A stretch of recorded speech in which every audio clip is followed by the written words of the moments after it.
De-dollarisation అనేది ఒక trend. హ్మ్. చాలా రోజులుగా నడుస్తుంది ఇది. డాలర్ విలువ అంటే డాలర్ మీద డిపెండ్ అవ్వకూడదనేది. హ్మ్. దానికోసమేనా ఈ బ్రిక్స్ దేశాలు ఇవన్నీ బంగారం అంటే ఇంతగా ఇక్కడ కొనేది? రెండండి. ఒకటి మన అంటే డాలర్ రూపంలో వాళ్ళు ప్రిజర్వ్ చేసుకోవద్దు అనేది అవును. ఒకటి. అవును. యెస్. ఓకే. హ్మ్. రెండోదేంటంటే యూఎస్ కూడా తను డాలర్‌ని కొంత డీవాల్యూ చేసుకోవాలనుకుంటుందండి. ఎందుకంటే వాళ్ళ మ్యానుఫ్యాక్చరింగ్ అంటే వాళ్ళ జీడీపీ మొత్తంలో మ్యానుఫ్యాక్చరింగ్ కాంట్రిబ్యూషన్ ఎంత అని చూస్తే 10%నండి. ఓకే. సో, మొత్తం ఔట్‌సోర్సింగ్ చేశారు వాళ్ళు లాస్ట్ 50 ఇయర్స్‌లో. ఎప్పుడైతే అవును. వీళ్ళు అవును. 71 తర్వాత ఈ డెసిషన్ తీసుకున్నారో, హ్మ్. ఒక 50 ఇయర్స్ నుండి మొత్తం కూడా వాళ్ళు ఐటీ సర్వీసెస్ అయితే ఇండియా, హ్మ్. అలాగే మనకి గార్మెంట్స్ అయితే వేరే కంట్రీ, ఇంకోటైతే ఇంకో కంట్రీ, అవును. ఇలా వాళ్ళు అవుట్‌సోర్సింగ్ చేసుకున్నారు. సో, అవును. వాళ్ళ జీడీపీ ఇప్పుడు వాళ్ళేమంటున్నారు, మేము కూడా మ్యానుఫ్యాక్చరింగ్ ఎక్స్పాండ్ చేసుకోవాలి. హ్మ్. ఎక్స్పాండ్ చేయాలి అంటే వాళ్ళ డాలర్ వాల్యూ వాళ్ళది కూడా తగ్గాలి. ఓకే. ఎందుకంటే ఆళ్ళ డాలర్ వాల్యూ స్ట్రాంగ్ అయ్యే కొద్దీ వాళ్ళ ప్రొడక్షన్ కాస్ట్ పెరుగుద్ది. అవును. సో, అంతేగా. ప్రొడక్షన్ కాస్ట్ పెరిగితే దాన్ని అమ్మేటప్పుడు కాంపిటేటివ్ కంట్రీస్ లైక్ ఇండియానో, చైనా అంటే మనకి అవును. మనం కొంచెం బెటరు. హ్మ్. మనకన్నా ఇంకొంచెం బెటర్ చైనా. అవును. సో, వీళ్ళతో మరి వాళ్ళు ఎలా కాంపిటీట్ చేయగలరు? సో, యూఎస్ కూడా తన కొంత మ్యానుఫ్యాక్చరింగ్ పెంచుకోవాలని చూస్తుంది కాబట్టి, డాలర్ వాల్యూ వాళ్ళు కూడా కొంచెం స్లో డౌన్ చేయాలనేది వాళ్ళ ఆలోచన కూడా ఉంది. Okay. At the same time countries కూడా ఈ డిపెండెన్సీ వద్దు మనకి హ్మ్. యెస్. అనేది కూడా వాళ్ళు కూడా థింక్ చేస్తున్నారు. రైట్. ఇప్పుడు అంటే ఏదైతే ఈ జియో పొలిటికల్ క్రైసిస్ ఏదైతే ఉందో అది గానీ, మిడిల్ ఈస్ట్ గానీ, ఇవన్నీ క్రైసిస్ గానీ, వీటికిను మన హైదరాబాద్‌లో గోల్డ్ రేట్ పెరగడానికి ఏంటి డైరెక్ట్ అసలు ఏ కనెక్షన్? సంబంధం లేదండి. అది నాకు అర్థం ఏ కాలా. అంటే సంబంధం లేదు. సామాన్యుడికి గూడా మీకు లేదు. ఏ అర్థమయ్యేలాగా. సంబంధం అది బులియన్ రేట్ వేరు. ఆ! మనకి సిటీ టు సిటీ కొంత ప్రైస్ చేంజ్ ఏదో అవును. ఉండొచ్చు ఉంటుంది అది. కానీ, అవును. అక్కడ క్రైసిస్‌కి మనకేం సంబంధం లేదండి. ఇంటర్నేషనల్ మార్కెట్‌లో ఏ కంట్రీ ఆ కంట్రీ బై చేస్తూ ఉంటది. హ్మ్. రైట్? సో, మనం కొన్నా కొనకపోయినా వేరేవాడు కొంటాడు కంట్రీ. ఓకే. సో, మనం 600-800 టన్స్ కొంటాం పర్ ఇయర్. అవును. ఆ! అలాగే చైనా తీసుకుంటుంది. అలాగే రష్యా కొంటుంది. హ్మ్. అలాగే టర్కీ తీసుకుంటది. అలాగే యూఎస్ కొంటది. సో, ప్రతి కంట్రీకి ఉంటది కదండీ. మనం అవును. కొన్నా కొనకపోయినా హ్మ్. సంబంధం లేదు. అంతే ఇంకోటి మనకొచ్చే ఏదైతే కన్జంప్షన్ ఉందో, మన ఇంటర్నల్ కన్జంప్షన్ ఏదైతే ఉందో దాని మీద కూడా డిపెండ్ అవ్వదు. ఓకే. ఓకే. మన రిజర్వ్ బ్యాంక్ ఉంటది. అవును. దేశానికైనా, వ్యక్తికైనా ఇన్సూరెన్స్ గోల్డే.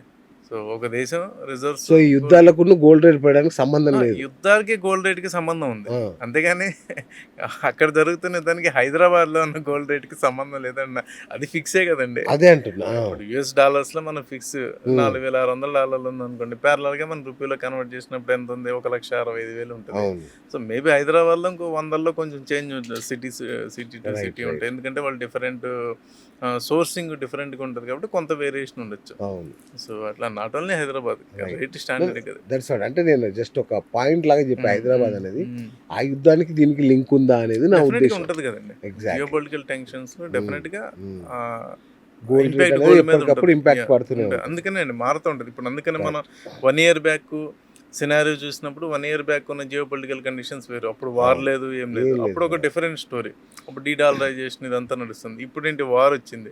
నిత్యావసరాలు అనేది ఇప్పుడు క్రైసిస్ అయింది కదా! ఎనర్జీ క్రైసిస్ అయింది. అవును. ఇప్పుడు ఎనర్జీ కంట్రీకి కావాలి కదా! ఇప్పుడు క్రూడ్ కావాలి. అవును.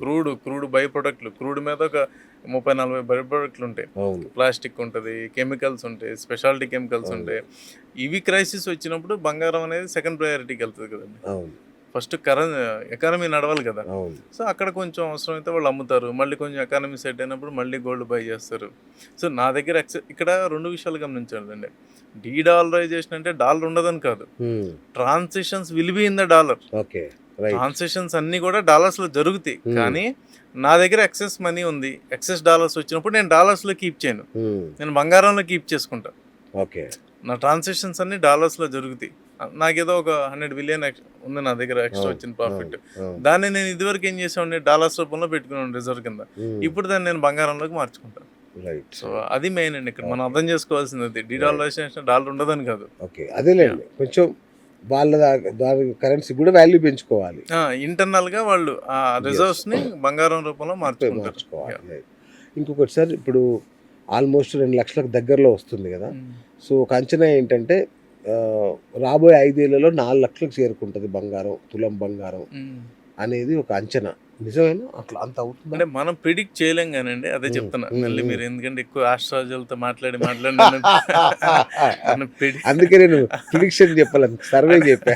అంటే సర్వే కూడా ఫ్యూచర్‌దే కదండీ. అవును. సో, అవును. ఫ్యూచర్ రేట్‌ని మనం చెప్పలేం గానీ, ఆ! కాకపోతే ఏంటంటే ఏ కంట్రీ ఏ డెసిషన్ తీసుకుంటదో మనకు తెలీదండి. ఇప్పుడు మీరున్న సినారియో ఉంది. సపోజ్ ఎగ్జాంపుల్ దాన్ని మనం ఏ విధంగా దాన్ని ఊహించొచ్చంటే, అవును. ఎలాంటి సినారియోలో అలాంటివి జరగొచ్చంటే, ఇప్పుడు సపోజ్ 5,000 డాలర్లు ఉందండి. అంటే 4,600 ఉంది. అవును. సో, 5,000 డాలర్లు అనుకోండి.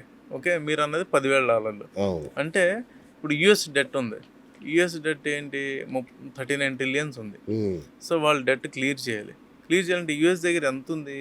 దాదాపు ఒక 8,000 టన్స్ ఎంతో వాళ్ళ దగ్గర గోల్డ్ ఉంది. హ్మ్. విత్ ద కాస్ట్ ఆఫ్ అబ్బా! సమ్ అరౌండ్ $35, $40 అప్పటి ఎప్పుడో నుంచి వాళ్ళు కొంటున్నారు. చాలా అవును. ఎప్పుడున్నో ఉందది. అవును. ఓకే. వాళ్ళ ప్రైస్ వర్సెస్ ఇప్పుడున్న ప్రైస్ సపోజ్ ఈ ప్రైస్ డబుల్ అయిందనుకోండి గోల్డ్. హ్మ్.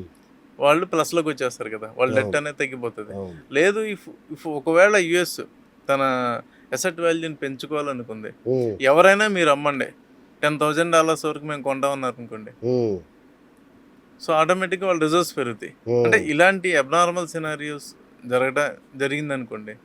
అప్పుడు ప్రైస్ హైక్ అవ్వచ్చు. ఓకే. లేదు సెంట్రల్ బ్యాంక్స్ ఇప్పటి వరకు ఉన్నది 1-2% ఉంది వాళ్ళ దగ్గర పోర్ట్‌ఫోలియోలో. వాళ్ళు ఒకవేళ 10%కో, 20%కో దీన్ని పెంచడానికి తీసుకెళ్లారనుకోండి. యాస్ ఎ హ్మ్. సేఫ్టీ కింద.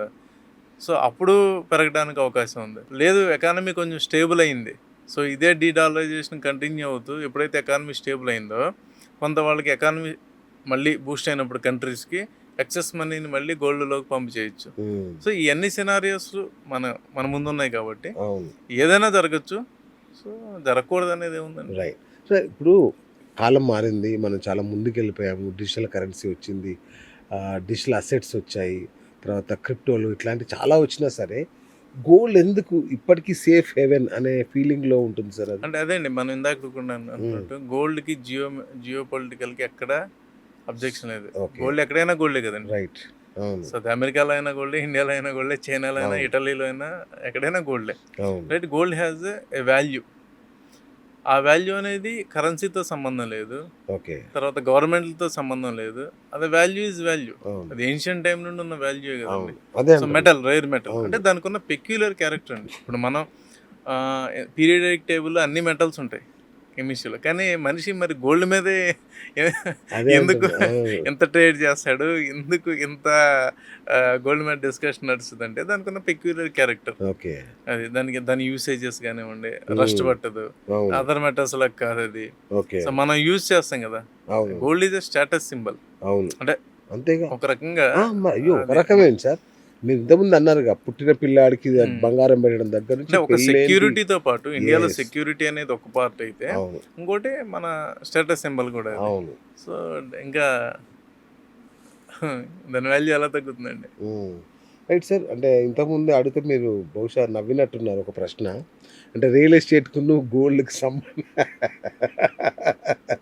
అంటే నిజంగా రిలేషన్ ఉందా లేదా? అంటే నేను విన్నదేంటంటే రియల్ ఎస్టేట్ పడిపోయినప్పుడు కొంత ఒడిదుడుకులలో లోనైనప్పుడు ఫండ్స్ అంతా గోల్డ్‌లోకి మల్లుతాయని విన్నాను నేను. కరెక్టేనా అది? ఏమో మరి నేనెక్కడ వినలేదు బేసిక్‌గా. ఆ! అంటే అంత రాండమ్‌గా అంటే స్టాక్ మార్కెట్, గోల్డ్ అవును. ఒక రిలేషన్ ఉంటది. అవును. లేకపోతే ఒక స్పెక్యులేషన్ అంటే అది డిజిటల్‌గా ట్రేడ్స్ జరుగుతుంటాయి కాబట్టి కొంత ఇటు అటు మారుతుంటాయి. అంటే అవును. రియల్ ఎస్టేట్ గోల్డ్‌లోకి మారుతుంటే మరి గోల్డ్‌ని లోన్ కింద పెట్టి ఇల్లు కొనేవాళ్ళని చూసాను గానీ, ఆ! మరి ఇల్లు లోన్ పెట్టి గోల్డ్ కొనేవాళ్ళని ఎక్కడ వినలేదు.